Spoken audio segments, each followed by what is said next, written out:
Ես Տերուսիկ Քահանա Գրիգորյանն եմ, Սուրբ Աստվածածին եկեղեցու հոգևոր հովիվը, նաև ժողովուրդը ասում է 7 վերք։ Տերուսիկ, ասեք այսօրերին ինչ է կատարվում Գյումրիում եկեղեցիների շուրջ, մասնավորապես 7 վերքի շուրջ։ Մասնավոր 7 վերքի շուրջ իրադարձությունը նոր ենք մենք իմացել, դեռ այդ հարցեր կան, որ քննարկման ծիրի մեջ են, այսինքն մենք դեռ քննարկումներ պետք է ունենանք հասկանալու համար, թե ինչ է տեղի ունեցել, բայց այս մի քանի օրվա ընթացքի մեջ մենք բոլորդ էլ երևի դուք էլ ձեր երթին, հանրությունն էլ իր երթին տեսա, որ շատ մարդկանց մոտեցել էին, փաստորեն հատկապես մի քանի հոգու անուն շրջանառվեց հոգևորականներից, որ առաջարկել էին պատարագին զեղչել Հայրապետի անունը, Վեհապարտ Տիրոջ անունը եւ նաեւ առաջնորդի անունը, ինչքան հասկացա, բայց համաձայնություն չի եղել այդ իմաստով, որևէ մի հոգևորական Շիրակի թեմում չի համաձայնվել զեղչել Վեհապարտ Տիրոջ անունը եւ չի համաձայնվել զեղչել նաեւ առաջնորդի անունը։ Եվ այս իրադարձությունը վերջի 2 օրերի տեղի ունեցող իրադարձությունն է։ Իսկ նոր այս հայտարարությունը, որ շատերը արդեն լսել եք, հանրությունը ծանոթ է վարչապետի կողմից կատարված, մենք էլ պատարագի հետ կապված եկեղեցու 7 վերքում մասնակցել։ Ուրեմն այդ մասով դեռ, ինչպես որ արդեն ասացի, քննարկման առարգա է դարձել, որ պետք է հասկանանք, թե ինչ մոտեցման եղանակով է ցանկանում գալ ներկա լինել։ Տերուսիկ, եթե ասենք քահանաները հրաժարվում են ըստ էության կաթողիկոսի անունը հնչեցնում են իրենց ըստ գործող կարգի, ո՞նց է լինելու, այսինքն դրսից խոսք կա, որ դրսից քահանա է գալիս կամ չգիտեմ arczepiskopos է գալիս կամ եպիսկոպոս է գալիս, որ մատուցի պատարագ, այդ ո՞նց է լինում, էլի, այսինքն տեղի քահանան զրկվում է ըստ էության, պատարագ մատուցելու այդ կարգից եւ դրսից մեկը կարող է գալ եւ այստեղ պատարագ մատուցել։ Հիմա տեսեք, կարգի ձևը ինչպես է։ Եղել են տարբեր ժամանակներում մարդիկ, ովքեր ցանկացել են հոգևորականաց ու տարբեր աստիճան ունեցող եւ եպիսկոպոս եւ քահանա եւ արտապետ, ովքեր ցանկություն են ունեցել եկեղեցում պատարագ մատուցել ոչ իրենց թեմի տարածքի մեջ։ Եվ այդ ժամանակ կարգը այսպես է, որ պիտի առաջնորդից թույլտվություն ստանան եւ նաեւ պատշաճ է, որ տեղի հոգևորականը տեղյակ լինի, որ այս մարդը գալիս է պատարագին մասնակցելու համար։ Հետևաբար սա ոնց որ մոդեցում է, որ պիտի կատարվի։ Հիմա այս պարագային ես կարող եմ ասել, որ մենք այստեղ Սուրբ Աստվածածին եկեղեցու մեջ 3 հոգևորականներով ենք, բայց որևէ մեկս տեղյակ չենք այդ մասին, որ ինչ-որ մեկը ցանկանում է գալ պատարագ մատուցել։ Այսինքն այդ կարգին մեզ տեղյակ չեն պահել։ Մյուս կողմից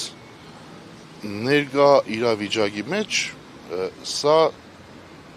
դիտարկվում է որպես, ասենք, մի նոր դրություն, այսինքն այն, որ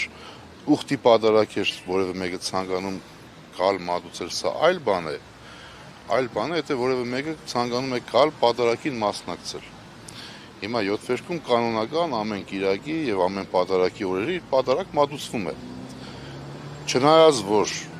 հայ առաքելական եկեղեցին ինքը վերջը սակրալ տարածք է համարվում առաքելական եկեղեցու հետևորդների համար, բայց քանի որ մենք պատմության ընթացքում մեծագույն դերակատարություն ենք ունեցել, մենք ասելով նկատում եմ հայ առաքելական Սուրբ եկեղեցին մեծ, հսկա հայապահպանության դրություն է ունեցել, որպես հայ մարդ, որ մենք հայերեն ենք խոսում, հայերեն ենք մտածում եւ նաեւ մեր մշակույթը, ամեն մի ոլորտ ինքը եկեղեցու միջոցով զարգացում է ապրել։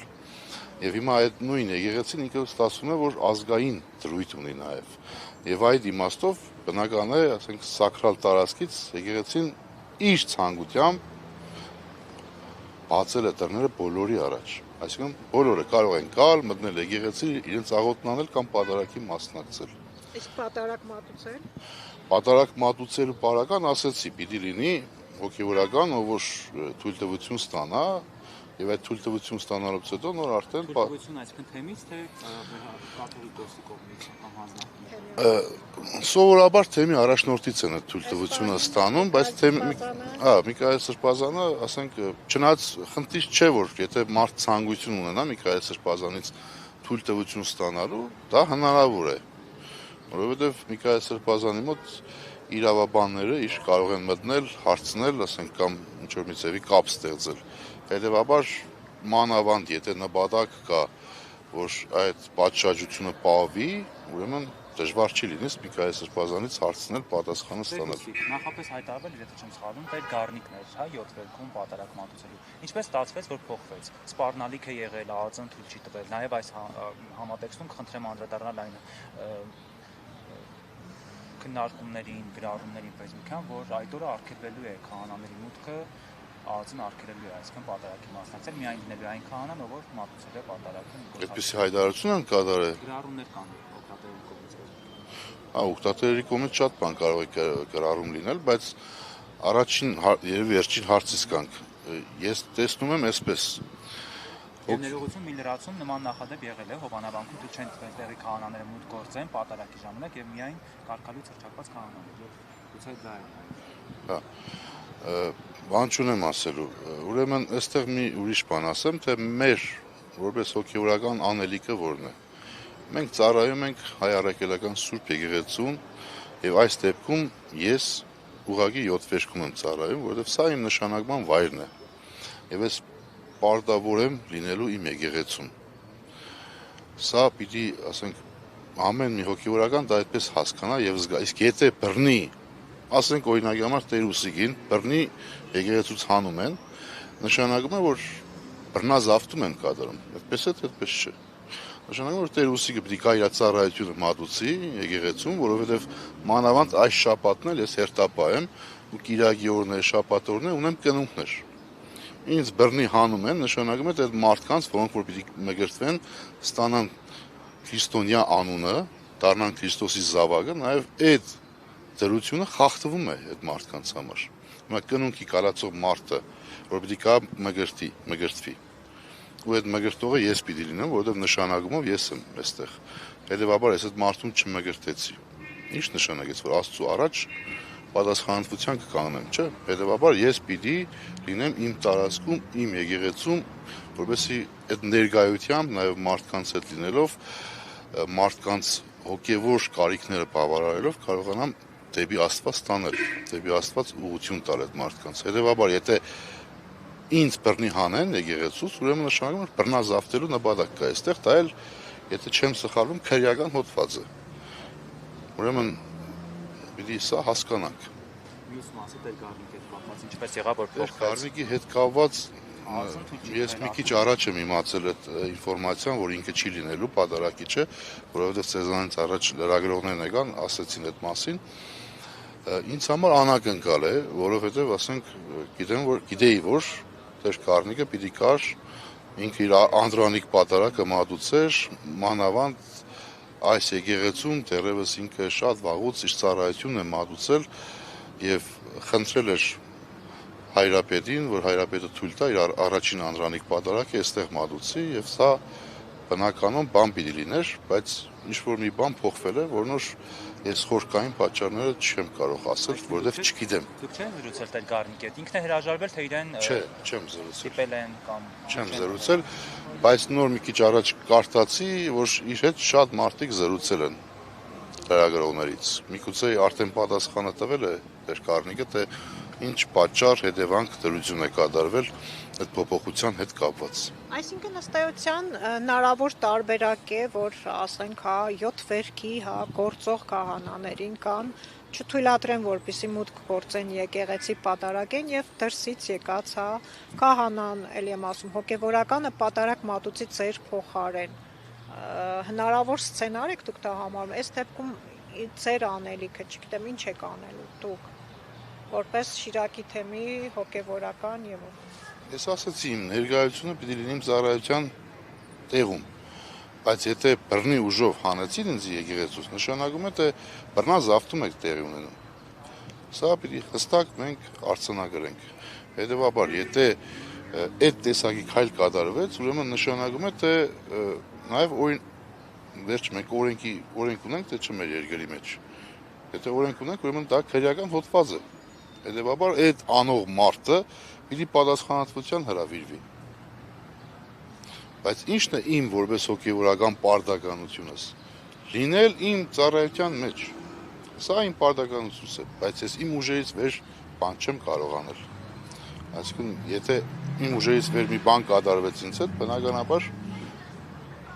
ասենք խուսափել հնարավոր չի լինի, բայց որակավորում տալը հնարավոր կլինի։ Իսկ եթե այլ քահանա լինի, դուք ներկա կգտնվեք, կմնաք եկեղեցում, թե դուրս կգաք։ Ես ավելի շատ տեսնում եմ, որ ամեն ինչ պիտի ճիշտ ընթացքի մեջ պլանավորվի։ Այսինքն, ինչպես որ արդեն ասացի, եկեղեցին իր դռները բաց է պահում բոլոր այն մարդկանց համար, ովքեր որ կարող են գալ, մտնել եւ մասնակցել իր հայ ժողովրդի համար։ Վերջապես հայ առաքելական Սուրբ եկեղեցին ինքը հայ մարդու նաեւ եկեղեցին, որովհետեւ այստեղ ինչ որ կատարվում է աղոթները, մեր շարականները, ամբողջությամբ ինքը հայերեն է։ Ու բացի դրանից, ասենք, մեր մատենագիտական այդ ամբողջականությունը, վարդապետություն հայերեն է։ Այսինքն մենք այլ լեզուներով չունենք տեղեր, որ ասենք, ենթադրենք ամերիկացին հայ եկեղեցու զավակ է, չկա։ Կամ կարող է լինի Ամերիկա հայը, կամ նույնիսկ եթե ամերիկացին, ուրեմն հայերեն պիտի իմանա։ Ինքը չի կարող, ասենք, հայ առաքելական եկեղեցու զավակ լինել, երբ որ հայերեն չի կարող հասկանալ, ինքը իր համար դա խորտ է լինելու։ Հետևաբար նաև այստեղից ենք եզրակացության գալիս, որ հայ եկեղեցին ինքը ուղղակիորեն հայի հետ է կապված։ Դրա համար է կոչվում հայ առաքելական Սուրբ եկեղեցի, այսինքն հայ բառը այստեղ պատահական չէ, որ դրված է։ Դուք եք լինելու Կիրակի օրը պատարագ։ Չէ, ես ասացի, որ Կիրակի օրը, այսինքն այս մի շաբաթը ես հերթապահության մեջ եմ լինում, որ հերթապահ է լինում, նշանակում է, որ եկեղեցու ծիսական մասն է կատարում ինքը, հետո մյուս արդեն հերթերը փոխվում են, էլի, հերթով մեկս մյուսից փոխարինում ենք, հետո մյուսն է պատարագում, մյուսն է հերթապահություն անում, այսպես փոխարինելով կատարում ենք։ Հետևաբար այս շաբաթը ես հերթապահության շաբաթում եմ, ու դրա համար է ասում մգրտության հետ կապված, որ մարդիկ պիտի կան, մգրտվեն եւ հանգստացվի այնպես, որ այդ մարդը կա Սուրբ Միրոնին չաժանանա, ուրեմն նշանակում է, որ մեղքի տակ ենք մենք գնում։ Նաև մեղքի տակ ենք գնում այն մարդը, որ պատճառ է հանդիսանում այդ մարդուն զրկելուց։ Պատասխանատվություն է տա Աստծո առաջ։ Շնորհակալություն։